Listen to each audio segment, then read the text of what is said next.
Now, we have a debate. Yeah. New school, old school. Yeah. Who is the GOAT basketball player in your opinion? Michael Jordan. Period. I don't need to laugh at y'all. I get it. Everybody says LeBron James and Kobe Bryant. The young gonna say the young. My son, LeBron James. Because they know he hasn't seen Michael Jordan. I've seen Mike. I haven't seen as much Mike as y'all. Yeah. Whatever y'all. In the never-ending battle over the GOAT crown, every once in a while a statement drops so sharp it feels like a judge slamming the gavel. That's exactly what happened when Kenny Anderson, a guy who actually had to guard Michael Jordan in real NBA games, delivered his verdict. Michael Jordan. Period. No debate, no long introduction, no warm-up, no easing into it, just straight to the point like a punch to the chest. And that's what made it hit different. This wasn't some fan drowning in highlight reels or someone glued to edited clips on social media. This was a man who lived through the war, a player who stood in front of Jordan and felt that pressure suffocating him. A guy who knew what it meant to prepare for Jordan, to game plan against him, and then watch every single strategy crumble the moment the ball went up. Anderson wasn't dropping an opinion for clicks or chasing viral moments. He was describing survival. He was talking about those long nights when Jordan shredded defenses, destroyed entire franchises, and made teams regret even showing up to the arena. That's the part LeBron supporters don't want to hear today. Their arguments usually lean on slow-motion replays, viral blocks, and clean montages edited to perfection. Meanwhile, the players who actually faced Jordan, they speak from raw experience, from the trenches, from the moments when everything was on the line and there was nowhere to hide. And their stories all sound the same. They all describe the same feeling of inevitability, the same sense of dread, the same understanding that no matter what you did, Jordan was gonna find a way to beat you. Kenny Anderson's generation didn't admire Jordan from a distance. They felt him. They knew the pressure, the inevitability, the helpless feeling that no matter what plan you came up with, the man in the number 23 jersey was still gonna break you. And what really makes Anderson's words sting is this. He didn't tear down LeBron or Kobe. He showed them respect. He acknowledged their greatness. He gave them credit where credit was due. But when the GOAT question came up, there wasn't even a half-second pause. There was no hesitation, no need to think it over, no weighing of options. Jordan stood alone. And that certainty, that immediate response, tells you everything you need to know. Then Anderson dropped the line that cut the deepest. Jordan never made mistakes on a basketball court. That was the standard he pointed to. Not just 6 for 6 in the finals or the highlight tapes that get replayed endlessly. Not just the dunks or the game winners or the clutch moments, but straight up flawlessness. Complete, total, undeniable mastery of the game. You tried trapping him, he adjusted instantly, reading the defense before it even fully formed. You forced him left, he cooked you anyway, finishing with his offhand like it was second nature. You sent double teams, he split them without breaking stride, or hit the perfect pass without blinking, finding the open man before the defense could recover. He played like chess at full speed, moving 10 steps ahead of everyone else on the court. Zero fear, no cracks, no weak spots, no moments where you could exploit a weakness or catch him off guard. That's why Anderson's testimony carries so much weight. Because in an era where debates lean heavy on stats, totals, and longevity, where people argue about who played in the tougher era or who had the better supporting cast, Jordan still stands alone in the category that defines real greatness: perfection. And that's the peak LeBron can't reach. It's not about disrespecting LeBron's game or denying his incredible talent. It's about understanding that when it comes to being the GOAT, flawlessness isn't optional. It's not just one factor among many. It's the requirement. It's the standard that separates the all-time greats from the absolute best to ever do it. And only Jordan ever checked that box completely. Jordan didn't chase championships. He built them, brick by brick, from the ground up. That's where Kenny Anderson's point slices straight through the modern narrative like a hot knife through butter. Jordan never looked for an escape hatch. He never searched for the easy way out. When things got ugly in Chicago, when the Pistons were physically beating him down, when the Celtics looked unbeatable, when the pressure mounted and the losses piled up, he stayed. He stayed in Chicago. He took the hits. He absorbed the Detroit punishment, learning from every brutal playoff loss. He battled Boston's legends, studying their game and figuring out how to beat them. And he climbed to the top the hard way, through sheer determination and an unbreakable will to win. That dynasty wasn't handed to him on a silver platter. Nobody gave Jordan anything. He built it from the ground up, creating a culture of excellence that demanded the best from everyone around him. That's the real difference. LeBron stepped into ready-made systems, situations where other superstars were already there or the infrastructure was already built. Jordan didn't inherit a kingdom, he built the kingdom himself. His championships weren't collected through relocation or perfect timing or waiting for the right pieces to fall into place. They were earned the hard way, through blood, sweat, tears, and an unshakable commitment to winning. And Kenny Anderson made that crystal clear. Jordan's titles grew from the ground up. No shortcuts, no handouts, no safety net, no plan B if things didn't work out. Jordan tilled his own soil. He planted the seeds, he watered them with his work ethic, he nurtured them with his leadership, and he built everything through blood, sweat, and a ruthless culture of dominance he demanded every single day, not just from himself, but from everyone who wore that Bulls uniform. LeBron's titles, like Kenny Anderson hinted, came through moves and mergers, jumping situations when the ground got shaky, when things weren't working out the way he hoped. Even Kobe, Jordan's closest mirror in terms of mentality and approach, stayed planted in Los Angeles for 20 years. 20 years with one franchise. He took every hit, absorbed every criticism, survived the lows when the team was terrible, and rose again without ever running from the smoke. That's loyalty. That's commitment. That's what it means to truly build something.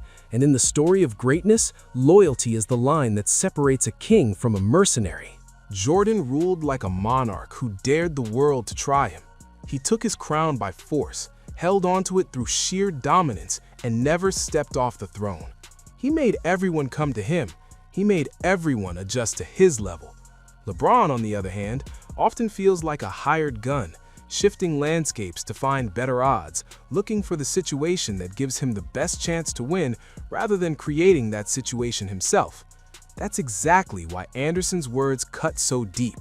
Jordan didn't chase rings, he didn't dodge adversity, he didn't look for shortcuts or easier paths. And when the GOAT conversation comes up, how you win matters just as much as what you win. The journey matters, the method matters, the way you build your legacy matters. Jordan didn't go searching for greatness, he forged it himself with his own two hands, then turned it into the blueprint everyone else wishes they had. The standard everyone else tries to measure up to.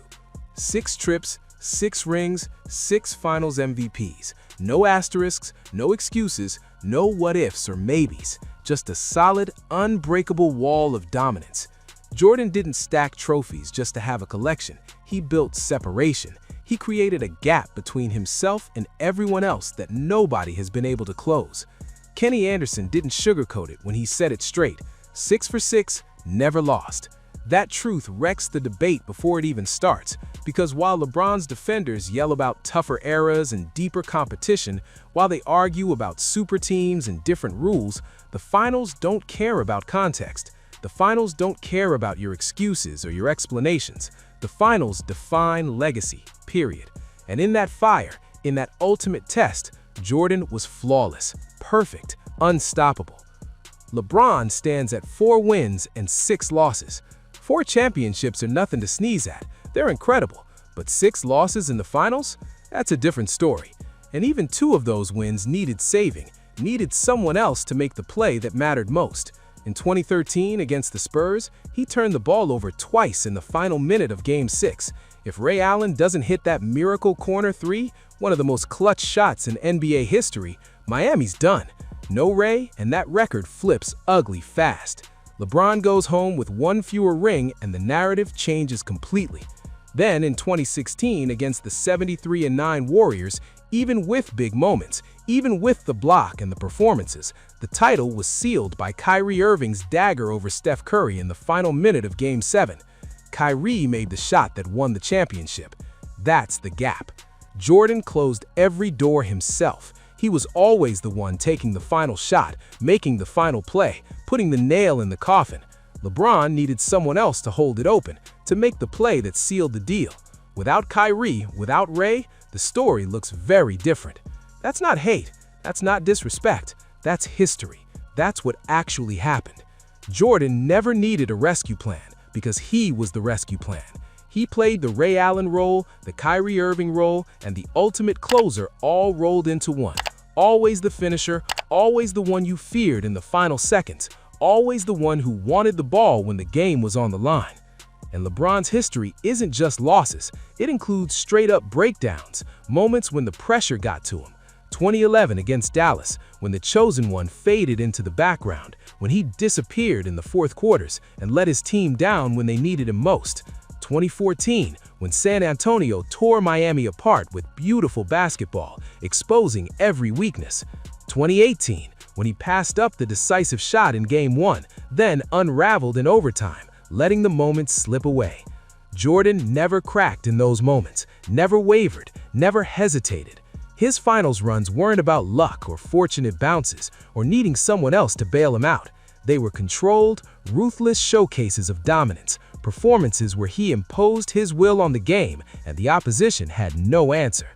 That's why 6-0 isn't just a stat on a resume. It's a mindset. It's about certainty, control, zero hesitation, zero doubt. LeBron's 4-6 record stays on the resume like a shadow that won't move, a reminder that he fell short more times than he succeeded on the biggest stage. And that's why Kenny Anderson's statement hits so hard. 6 trips, 6 wins, 6 unquestioned crowns. Jordan's perfection still stands untouched, and nobody has even come close to matching it. LeBron wasn't just a scorer, he was a storm system, a force of nature that you couldn't predict and couldn't escape. Force him left, he glides to the basket like it's nothing. Force him right, he elevates over you and buries the jumper. Send 2 defenders, he splits the trap like they're not even there, spins into that impossible fadeaway that you've seen 1,000 times but still can't stop, or slices you apart with a laser pass to the open man for an easy bucket. That's what Kenny Anderson survived night after night, and that's why his words still shake the debate today, why they carry so much weight. Jordan was deadly with either hand in the mid-range where he lived and killed teams. Cold-blooded in transition, pushing the pace and finishing in traffic.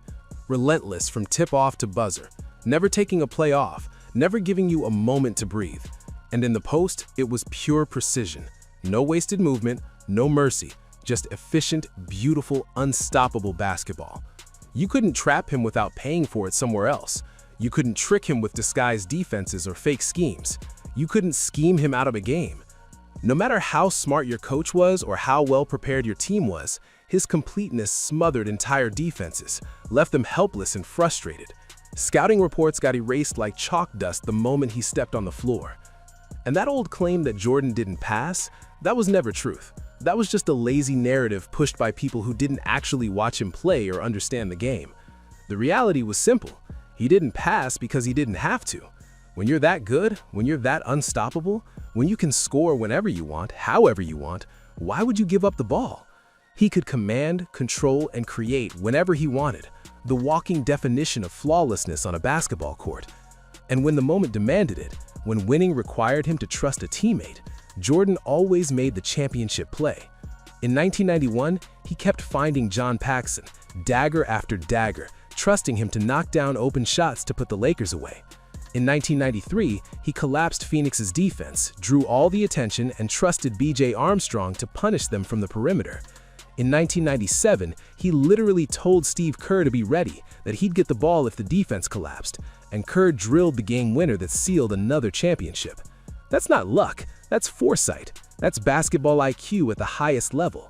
Those weren't empty assists to pad stats or make himself look unselfish. That wasn't stat padding or trying to please critics. That was surgical, situational brilliance, making the right play at exactly the right time.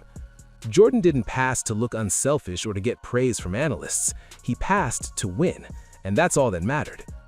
And when you stack that next to LeBron James, when you really examine the differences, the contrast jumps off the screen. For all his greatness, and he is great, flaws show up in defining moments. The shaky free throws that stayed a gamble for 2 decades of his career, never really improving despite all the work. The inconsistent jumper stuck around the mid-30s from deep, never becoming truly reliable. And the hesitation those weaknesses create, the doubt that creeps in when the moment gets big. We've seen him pass up shots in crunch time. We've seen him avoid going to the line when the game's on the line. We've seen him shift the moment to someone else, defer when he should attack. Pressure exposed cracks in LeBron's game, but with Jordan, pressure revealed glory. Pressure brought out the best in him every single time. He wanted the double team because it meant the defense feared him. He wanted the free throws because he knew he'd make them. He wanted the shot history would replay forever because he believed he'd make it. And he took it every single time, without fail, without hesitation, without fear. That's the dividing line between greatness and the GOAT. Jordan's game had no air leaks, no escape valves, no weaknesses for opponents to exploit. Meanwhile, LeBron's brilliance always comes with conditions, with asterisks, with situations where his flaws show through. And in the GOAT race, even the smallest weakness gets you eliminated. Even one flaw can be the difference between being one of the greats and being the greatest. That's exactly why Kenny Anderson brought Kobe into the conversation. Because if anyone ever breathed that same rare air as Jordan, if anyone ever came close to matching that mentality and approach, it wasn't LeBron, it was Kobe. Same obsession with winning, same Mamba mentality, the kind of obsession that stole sleep, strained relationships, and shaped identity. Kobe stayed with the Lakers for 20 years, through thick and thin, through championships and rebuilds. He didn't run when the roster collapsed after Shaq left. He didn't look for easier situations or better opportunities. He rebuilt in purple and gold through grit, pain, and pure willpower, dragging that franchise back to championships through force of will. That mindset, that approach, that loyalty, that's Jordan's bloodline. That's the legacy he left behind, and it's the standard by which all other greats are measured. If this breakdown hit you, go ahead and smash that like button. Make sure you subscribe for more real basketball talk and debate breakdowns. Share this with someone who still argues the GOAT debate and won't let it go. Drop your thoughts in the comments below. I want to hear where you stand on this. Do you agree with Kenny Anderson, or do you think someone else deserves the crown? Let me know. And yeah, I'll catch you on the next one.